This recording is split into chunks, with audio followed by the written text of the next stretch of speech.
충만하게 채워주시기를 주의 이름으로 축원합니다.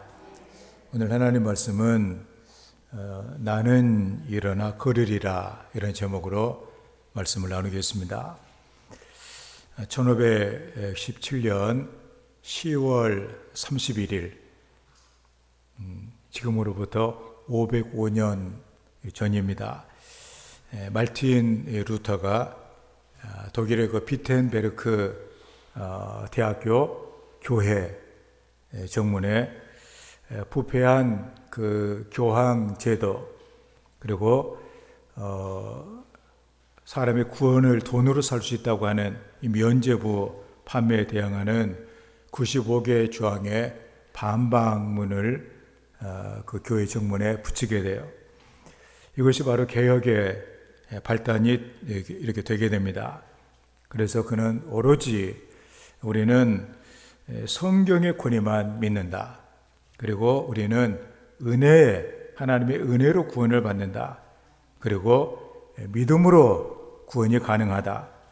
이걸 강조하면서 교회를 새롭게 하고자 하는 교회 개혁 운동이 일어나게 됩니다. 하지만 이런 우리가 쉽게 생각할 수 있는 이것들도 당시에는 엄청난 저항을 이렇게 받았습니다. 당시에 우리 흔히 기득권이라고 하는 이런 로마 교황청, 그 다음에 왕들, 또 귀족들, 이런 사람들이 다 루터와 상대방 진영에 있었기 때문입니다.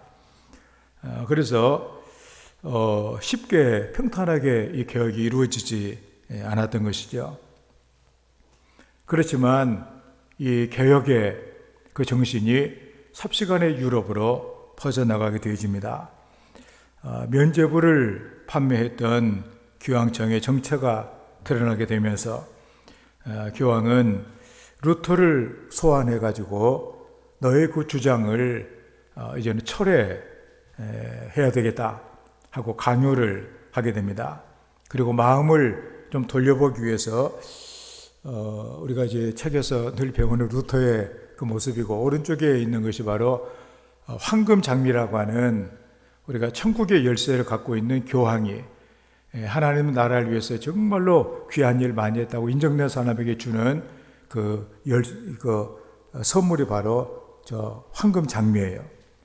저걸 받으려고 사람들이 얼마나 사모하는지 모르는데, 루터에게 너한테 이 황금 장미를 이렇게 보내주면서 제발 좀 조용하게 있으면 안 되겠냐고 회유를 하게 되어 있습니다. 그렇지만 루터는 전혀 주님을 향한 그 뜨거운 그 마음, 자기를 구원해 주신 그 주님에 대한 그 마음이 식어지지를 않았던 것이죠. 오히려 모든 성도들이 복음의 제사장들이기 때문에 이렇게 교황권이 성도의 권위보다 결코 높지 않다, 이렇게 말을 하고, 또 교황에게만 당시 성경 해석권이 있다는 이것도 부인해가지고 성경을 독일말로 번역해가지고 아무나 읽게 이렇게 만들어주고, 그래가지고 이 개혁의 고삐를 늦추지 않게 되어집니다. 마침내 1520년 6월 15일 교황청은 루터에게 파문장을 발송하게 됩니다. 너는 이제 아무런 교회 이제 보호를 받지 못한다 하는 그런 내용이죠.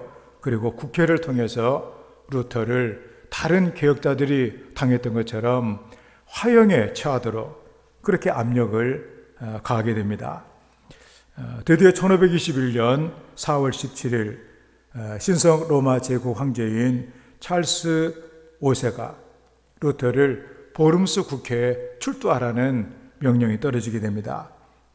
그래가지고 친구들이 너 가면은 틀림없이 죽게 될 거다, 가지 마라.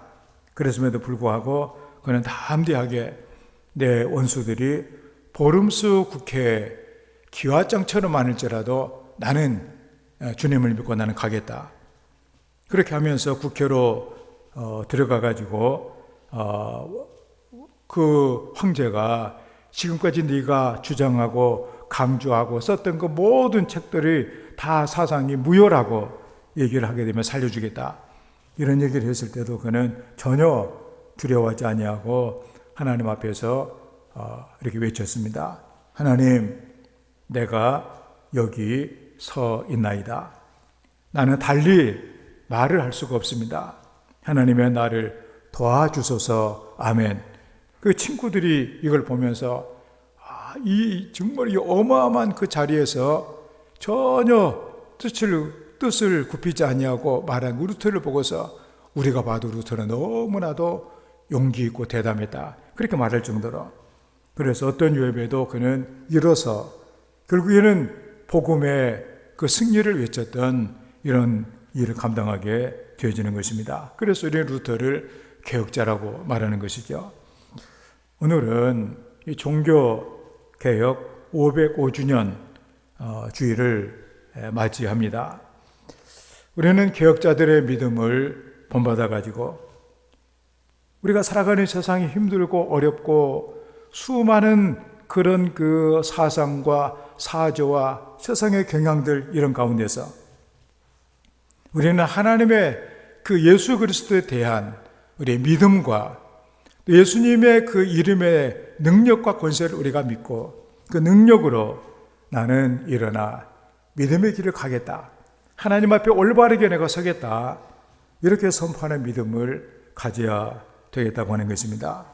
본문은 초대교회가 성령의 역사로 성장해 나가고 있을 때 베드로와 요한이 성전 미문, 아름다운 문이라고 하는 그곳에 일어났던 그 나면서부터 한 번도 걸어보지도 못한 사람이 뛰기도 하는, 걸으며 뛰는, 그래 하나님을 찬양하는 이런 그 일을 기록한 그런 사건입니다.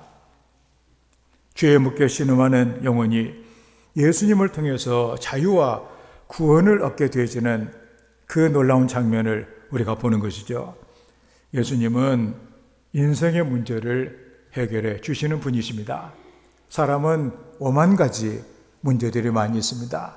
몸이 아파서도 문제고, 가정의 문제, 또 가정의 문제 가운데 부부의 문제, 자녀의 문제, 또 재정의 문제, 여러 가지 인간관계의 문제, 세상 사회의 모든 문제, 전쟁, 온갖 세상은 문제투성인데, 그렇지만 이 모든 문제 우리는 해결을 우리는 예수님이라고 믿는 것이 바로 믿음의 사람의 태도다, 그런 얘기입니다.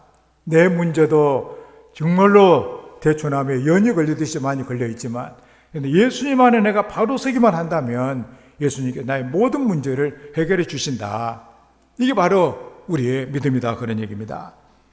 나면서 못 걷게 된 얘기에 필요한 것은 은과 금이 아니라 바로 일어나서 걷는 예수님의 이름의 능력을 힘입는 그런 길이었다는 사실입니다. 오늘 8절의 말씀, 뛰어서서 걸으며 그들과 함께 성전으로 들어가면서 걷기도 하고 뛰기도 하며 하나님을 찬송하니. 현대 번역은 그는 걸어보기도 하고 꿍충꿍충 뛰어보기도 하더니 하나님을 찬송하며 그들과 함께 성전으로 들어갔다. 성전 안에 있던 사람들은 어떤 사람이 걸어 들어오면서 하나님을 찬양하는 것을 바라보다가 이게 초대교회에서 일어난 그 놀라운 사건 중에 하나입니다. 그 사람들이 다 알고 있는, 그냥 성전의 언저리까지 오기는 하는데 겨우 구걸이나 하고 이렇게 살아갔던 이 사람이 뛰기도 하며 걷기도 하며 이제는 성전으로 들어가서 하나님을 찬송하는 복된 인생이 됐다고 하는 것이죠. 우리는 때로 신앙생활을 하면서도 늘 복음의 핵심 중심으로 도르지 못하고 늘 언저리를 이렇게 맴돌면서 그냥 겨우 구걸하는 정도의 뭔가 빈곤한, 한 번도 만족하며 생명의 은혜를 맛보지 못하면서 그렇게 살아가는 이런 영적으로 아주 빈곤한 이런 삶을 살아가는 이런 사람들이 의외로 많다, 그런 얘기죠. 그런데 남에서 한 번도 걸어보지 못한 그런 영적으로 불구가 되어 있는 이런 심령, 이게 어떻게 변했는가?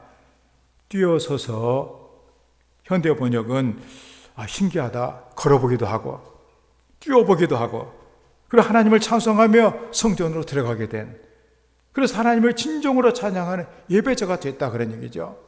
진정으로 하나님께 감사하는, 하나님을 진정으로 내 삶에 이런 은혜를 주셨다.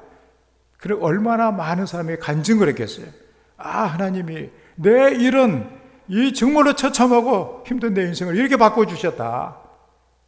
저는 오늘 우리 성도들도 혹시 내 모습이 늘 성전에 언저리만 맴돌고 있는, 겨우 어떻게 구걸해가지고 이 밥에 풀칠이나 하고 있는 이런 식으로 세상을 또 신앙생활을 했는데, 정말로 이 나면서부터 걷지 못한 자가 했던 이 놀라운 이 은혜를 내가 한번 실제적으로 경험하고 나도 좀 간증하는 인생이 되보면 어떨까? 이런 거 여러분의 그 결단이 있어야 될 줄을 믿습니다.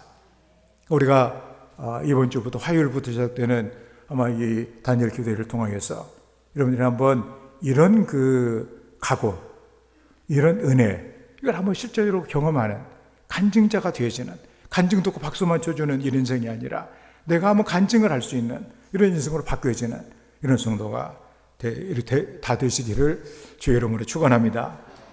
나면서부터 걷지 못한 이 사람의 문제는 육체적인 장애가 문제가 아니었습니다. 중요한 문제는 뭐냐? 예수께서 그 안에 없었다는 사실이죠. 영적인 장애가 있었던 것이죠. 예수님께서 그 안에 들어가게 되어지니까 모든 장애가 다 떠나가고 회복이 되게 됩니다. 우리는 예수님을 바라보는 우리가 되어야 됩니다. 주저앉아 있는 모든 부분들이 일어서야 되겠다 그런 얘기입니다. 기도가 일어서야 되겠고, 말씀을 사모하는 것이 일어나야 되겠고, 섬김과 봉사와 헌신이 일어나는, 그렇다면 나는 일어나 거리라고 하는, 나는 일어나 거리리라, 이 고백이 어떻게 가능하게 되어졌는가? 본문의 말씀을 주의 깊게 보면서 우리도 한번 이 은혜가 바로 내 은혜가 되어지는 이런 역사가 있어야만 하겠습니다. 첫째가 바로 예수를 믿는 믿음으로 이것이 가능했습니다. 5절의 말씀에 그가 그들에게 무엇을 얻을까 하여 바라보거늘, 현대 번역은 그는 무엇을 얻으려니 생각하고 두 사람을 쳐다보았다. 아마도 이 사람은 너무도 몸이 건조한 그런 생활이에요. 사람들이 걷지 못한 사람이기 때문에 메고 와가지고 앉혀놔요. 그냥 앉혀놓으면은 그냥 불쌍한 신용하고 있습니다. 그러면 지나가다가 이제 하나, 이게 다거든. 이게 사람 쳐다볼 일도 없어요. 그냥. 그런데 그날은 우리를 봐라, 새로 처음으로 무슨 일이냐 이게. 그래가지고 고개를 쳐들고 바라봤다는 것 아니에요? 이게 바로 바라보거늘, 원어의 뜻은 주의 깊게 보다, 기대를 갖고 보다 그런 얘기예요. 무엇인가 기대하는 믿음이, 그냥 계속해서 이렇게 몸이 건조하게 살아가는 인생이 아니라 뭔가를 기대하는 그 말씀, 그 믿음. 그래서 자신에게 애정어린 눈길로 보고 있는 베드로와 요한을 향한 이 거린의 반응은 무엇이냐? 믿음이었다 그런 얘기입니다. 우리를 보라, 이 베드로의 선포는 절망적인 자세로 앉아있는, 아무런 희망도 보이지 않는 그 거린에게 희망을 주는 믿음의 선포였습니다. 저는 오늘 우리 성도들도 이 소리를 듣는, 이렇게 내 인생이 되는 것이 아니라 뭔가 내 인생에 놀라운 일이 일어날 수 있다고 하는 이 믿음을 가지고 주님을 바라보는 우리가 되어야 되겠다 그런 얘기입니다. 미국의 어느 부부가 사업을 하다가 이렇게 망했습니다. 그래서 재산을 다 잃어버리고 말았습니다. 그래서 이사를 해야 되어지는, 도저히 이제 거기 살 수 없는 그런 상황이 되었어요. 이 재산을 다 정리를 하고 났더니 우리나라 돈으로 2천만 원 정도의 돈이 남아 있었습니다. 신앙심이 좋은 이 부부는 그래도 이거라도 남은 거 감사하다, 그러고서는 하나님께 11조를 떼가지고 바친 다음에 이제 마을을 떠나기로 결정을 하고 주일 예배에 참석을 하게 됩니다.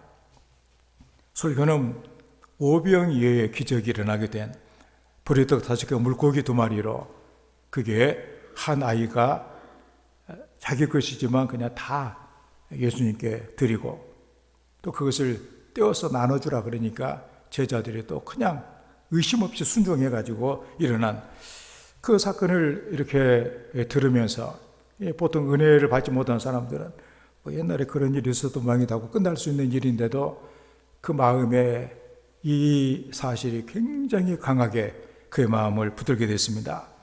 그래서 자신이 가진 모든 것을 이 어린애가 주님께 바쳤다. 그리고 제자들은 떼어서 나눠주라. 몇 개 되지도 않는 거 나눠주, 이게 뭐 하겠냐, 이렇게 하지 않냐고 예수님 말씀에 순종했던 그 제자들의 그 모습이 굉장히 마음에 이렇게 울려가지고 그는 우리가 가진 것은 이것이 전부지만 우리의 미래를 하나님의 손에 맡깁니다. 그러면서 다 그냥 하나님께 다 바치게 돼요. 그리고 마을에 아주 작은 집을 구해 살면서 일자리를 알아보고 있었습니다. 그런데 부동산 하는 친구가 사막 옆에 있는 전혀 그 쓸모가 없는 그 아주 땅을 사가지고 한번 채소를 한번 심어가지고 팔아보라고 하는 이런 조언을 해주고 자기가 돈을 막 빌려줘가지고 그렇게 일을 하도록 그렇게 조치를 취해주게 됩니다. 그래서 부부는 그 땅을 사가지고 채소를 이렇게 심었답니다. 어느 날 더 넓게 이제 채소를 심으러 땅을 파고 있는데 거기에 물이 솟아나요. 만져보니까 뜨거운 물이 솟아나는, 온천이 솟아나는 거예요.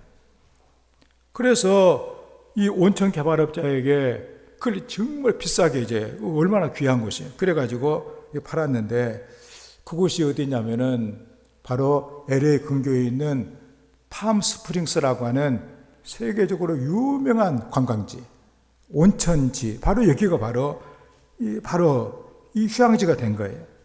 부부는 남은 것이 적어 미래가 불투명했지만 하나님의 책임을 주실 것을 믿고 하나님께 드렸던 그 믿음으로 이 기적을 경험을 하게 되고 오늘날 우리들도 이 간증을 듣게 되어지는 이런 그 은혜로운 이런 그 일들이 일어나게 되었다 그런 얘기입니다.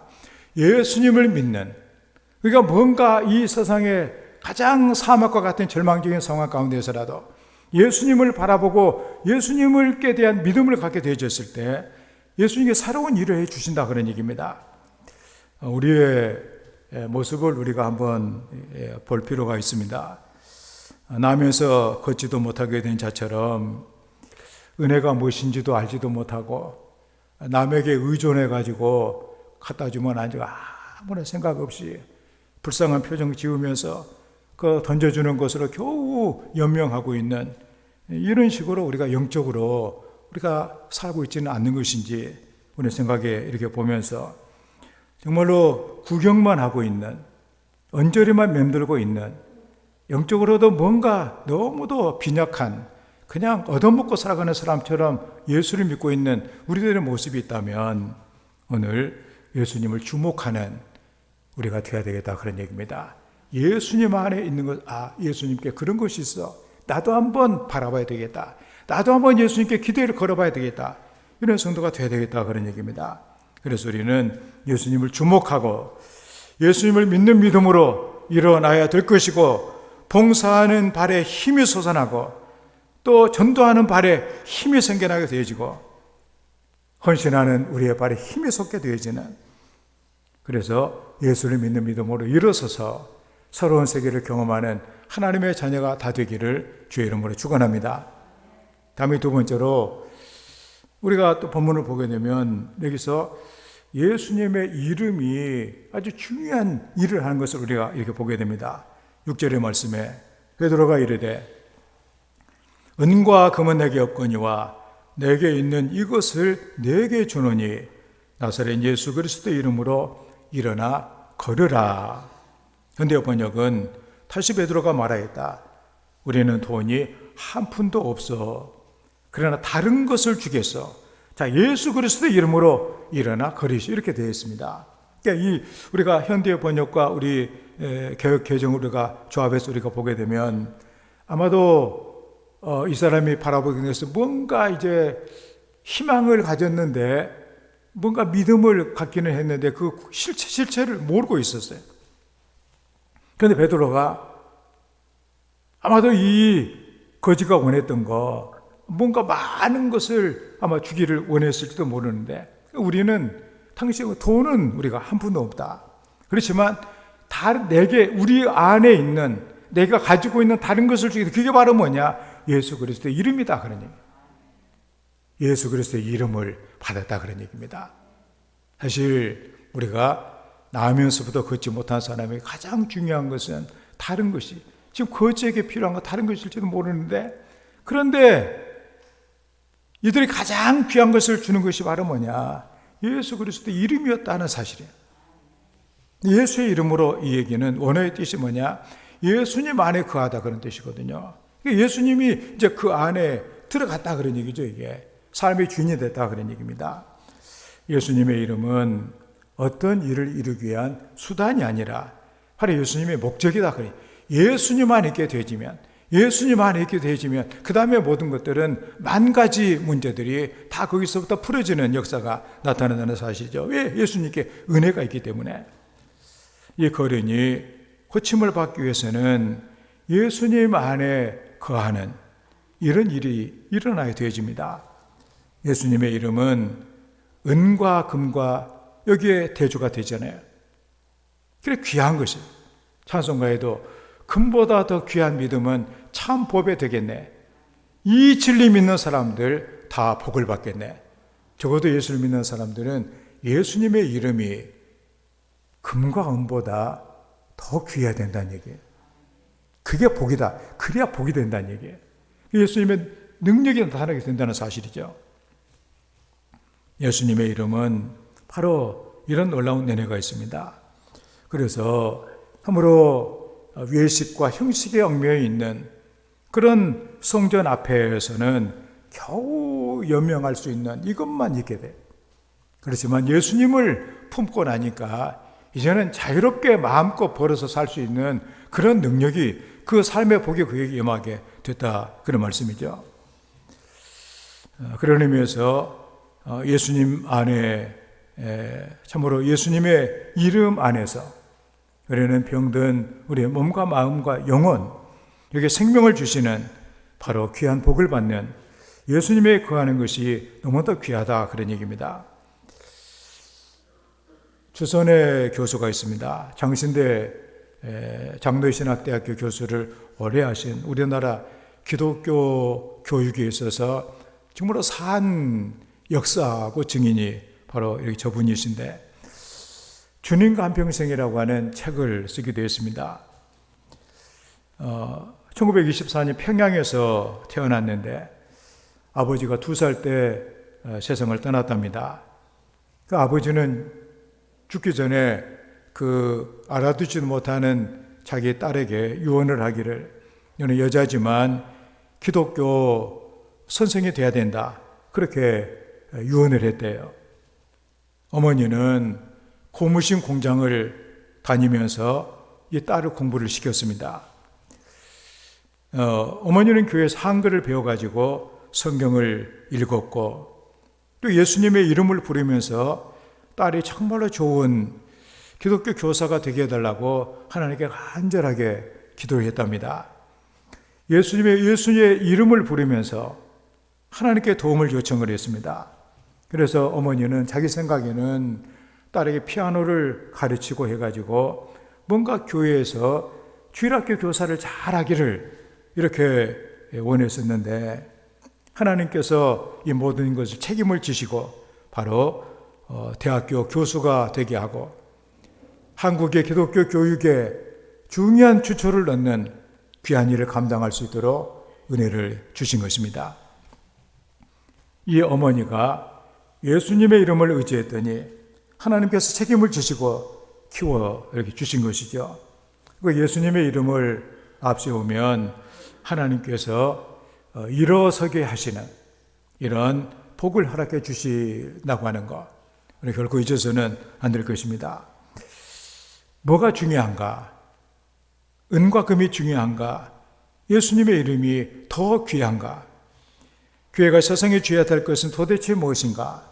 많은 세상 사람들은 교회에서 거리를 청소를 해주고 뭔가 먹을 것을 갖다 주고 뭔가 이런 일을 하기를 굉장히 원하고 있지만, 그렇지만 이것은 잠깐의 도움이 될지는 모르지만 가장 근본적인 것은 예수님의 이름이다, 그런 얘기입니다.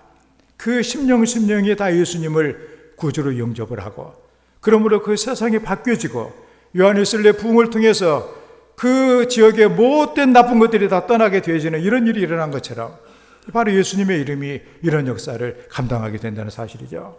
그런 의미에서 우리 성도들 마음에 바라는 간절한 것은 자식이 공부를 잘했으면 좋겠다, 경제적으로 부자가 됐으면 좋겠다, 병이 나았고 건강, 이게 모든 것이 다 있겠지만 가장 중요한 것은 뭐냐? 예수님의 이름, 예수님을 영접하는 것이 중요하다, 그런 얘기입니다.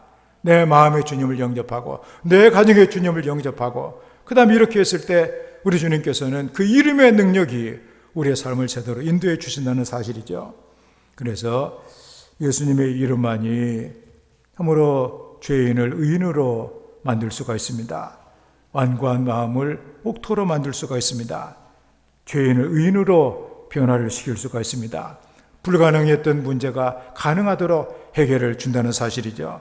그래서 예수님께서는 너희가 내 이름으로, 그게 무슨 뜻이겠어요? 예수님이 우리 안에 계시다, 그 마음으로 우리가 기도할 때 하나님 다 응답해 주신다고 말씀해 주고 있습니다. 생명의 삶을 살길 원한다면 예수님의 이름의 권세를 우리가 갖는 하나님의 사람들이 되어야 되겠습니다. 예수님의 이름으로 일어서는, 예수의 이름으로 나는 일어서리라, 그 이름의 권세가 여러분을 주장하는 하나님의 은총이 있기를 주의 이름으로 축원합니다. 세 번째로 예수님의 능력입니다. 7절의 말씀에 오른손을 잡아 일으키니 발과 발목이 곧 힘을 얻고, 능력이죠. 그러면서 베드로는 안진뱅이에서 오른손을 잡아 일으켰다. 그러자 안진뱅이는 당장에 다리와 발목에 힘이 생겼다, 말해주고 있습니다.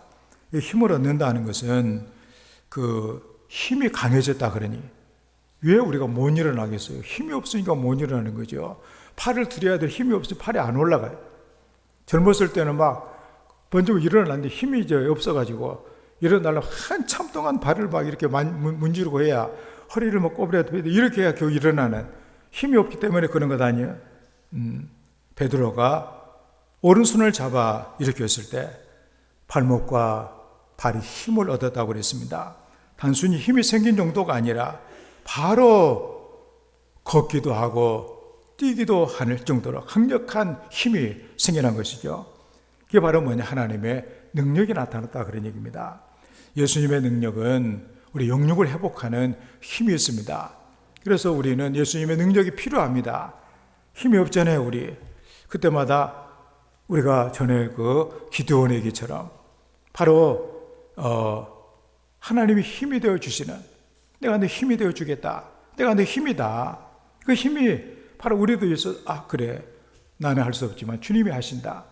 그래서 그 32,000명 다 돌려보내고 300명으로 한 것 아니에요. 하나님의 힘으로 했기 때문에 예수님의 능력이 우리에게도 나타나져야 될 것입니다. 김익두라고 하는 목사님이 계세요. 한국 위대한 봉사 김익두 목사라고 아주 저렇게 되어져 있는데, 1920년대 대표적인 부흥사예요.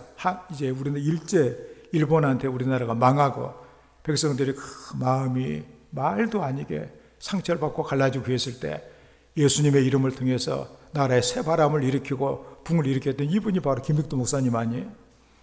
그래서 하나님께서 본래는 아주 악한 사람이잖아요. 깡패 중에 깡패고 아주 사람들이 시장 갈 때 설렁탕에 돌 던지면서 오늘 제발 좀 김익두 좀 만나게 해달라고 할 정도로 그렇게 나쁜 사람이 있는데, 예수를 믿고 변화된 사람, 그게 부흥강사가 되었는데 하나님께서 그에게 병 고치는 은사까지 이렇게 아주 주셔가지고 그가 한번 붕해를 하고 말씀을 증거하게 되어지면 병자들이 막 치료가 되는 능력이 나타나졌어요. 그런데 그가 살고 있는 그곳에 그 마을에 참 다리 밑에 오늘 본문에 있는 이 사람처럼 나면서부터 걷지 못하는 그 안지명이가 그 거지로 살고 있었다고 하는 사실입니다. 그래서 그가 이제 복음을 증거하고 능력이 나타나고 하니까 내가 이 거린을 한번 내가 예수님 그 제자처럼 한번 일어 세우면은 정말로 내가 좋겠다. 그런 생각이 들어가지고 다리 아래로 내려가게 됩니다. 주변을 살펴봐요. 혹시라도 예수님의 이름으로 일어나라고 했는데 안 일어나면 창피가 되니까 사람들이 없는가 잘 보고서 없을 때 내 말을 똑똑히 들어라. 은과 금은 내게 없거니와 나사렛 예수 이름으로 걸어라 하고 이렇게 세웠더니 다리 아프다고 아픈 사람을 왜 이렇게 세우냐고 하면서 꼼짝을 안 않는 거예요. 그냥 그렇게 해가지고서 너무도 창피해가지고 그 사람에게도 창피해가지고 그 교회로 도망을 갔대요. 그리고 7일 동안 금식 기도를 했다고 합니다. 그러면서 하나님께 회개하기를 내가 왜 예수님의 이름을 믿고 해야 되지는데 주변을 살펴보고 사람을 의식하면서 내 능력으로 하려고 했는지 하면서 울면서 많이 회개를 했다고 그래요. 그리고 이제 7일째가 되어졌을 때 다시 다리 밑에 내려가 가지고 그 거린에게 얘기하면서 지난 일은 정말로 내가 미안하다고 나를 용서해 달라고 내가 당신을 위해서 7일 동안 내가 금식을 하고 오늘이 마지막 날인데 나와 함께 교회 가서 하나님 앞에 기도합시다. 진심으로 말하는 그 김익도 목사의 말을 듣고서 그러면 내가 가겠다고 그래서 업혀가지고 교회에 갔답니다.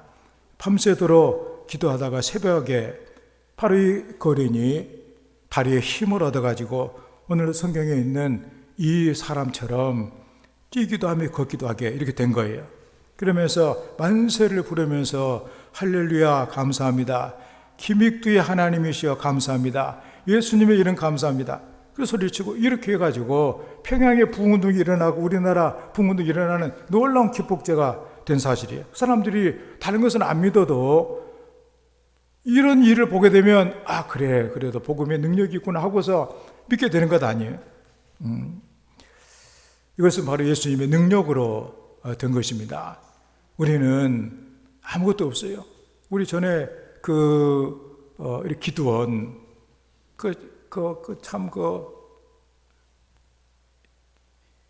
농사도 제대로 짓지를 못하고 포도주 들에서 밀을 까부르고 있는 그런데 하나님께서 그에게 내가 너와 함께 하겠다.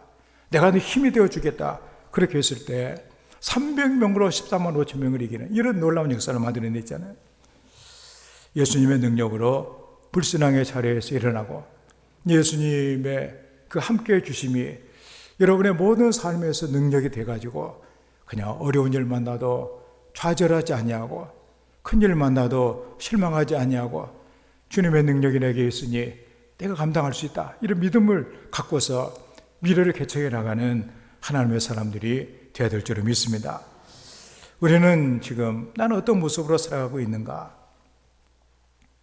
예수를 믿는다고 믿기는 하지만 성전 앞에 나면서 한 번도 걸어보지 못한 성전 안에서 마음껏 하나님을 진정으로 감사하며 찬양해보지 못한 늘 그 언저리에 앉아가지고 겨우 구걸에서 먹고 살아가는 무기력하게 살아가고 있는 우리의 신앙은 아닌지 예수님을 믿는 그 은혜가 도대체 뭔지 살아계신 하나님이라고 얘기를 하는데 도대체 그분이 어떤 분이신지 궁금하지 않아요? 우리도 한번 이 거린처럼 다시 한번 하나님께 대한 기대를 갖고 믿음을 가지고 그리고 정말로 예수님의 이름의 능력을 예수님을 우리 안에 모시고 한번 능력 있는 삶을 살아보려고 하는 그래서 우리가 성경에 그랬잖아요. 너희들이 구워주는 그런 백성이 돼야 된다. 너희를 치러 한 길로 왔다 7길로 도망치는 집안에서도 밖에서도 복을 받는 이런 막 생명이 풍성하고 넘치는 이런 삶을 살아가야 되지 않겠는가? 그래서 오늘 우리는 이 귀한 오늘 이 사건을 통해서 우리가 이번에 또 자녀의 기도회를 통하여서 20일을 동안은 어떻게 보면은 긴 시간 될 수도 있어요. 그렇지만 우리가 그래 이번에 내가 한번 간증하는 인생이 돼야 되겠다, 그런 각오를 가지고 우리가 예수님을 향한 믿음으로 또 예수님의 이름으로 예수님의 능력으로 진정으로 하나님을 찬송하며 내 삶을 하나님께 맡기면서 힘있게 삶을 살아갈 수 있는 이런 성도의 삶이 되기를 주의 이름으로 축원합니다. 말씀을 생각하며 하나님, 정말로 이렇게 나는 살기 싫습니다. 정말로 성전 미문에 있는 이 나면서부터 걷지 못하는 자처럼 늘 빈곤하게 살아가는 인생이 되기 싫습니다. 이제는 주님을 바라보고 이제는 주님의 이름으로 능력 있는 삶을 살아가는 하나님의 사람이 되고 싶습니다. 하나님이여 나에게 힘을 주시고 이 시간에 은혜를 베풀어 주시라고 우리 함께 기도합니다. 하나님 우리 아버지, 우리를 사랑하여 주셔서 불러주신 은혜 감사합니다. 우리 하나님 아버지를 앙망하며 힘을 얻기를 원합니다. 하나님을 열어주시옵소서. 다시 한번 우리가 하나님을 우리가 바라보며 예수 그리스도의 놀라우신 이름의 능력이 우리의 삶을 새롭게 하시는 은혜를 받고 우리의 삶의 모든 문제가 예수님 안에 풀어지는 이런 은혜를 받는 주의 백성들 되기를 원합니다.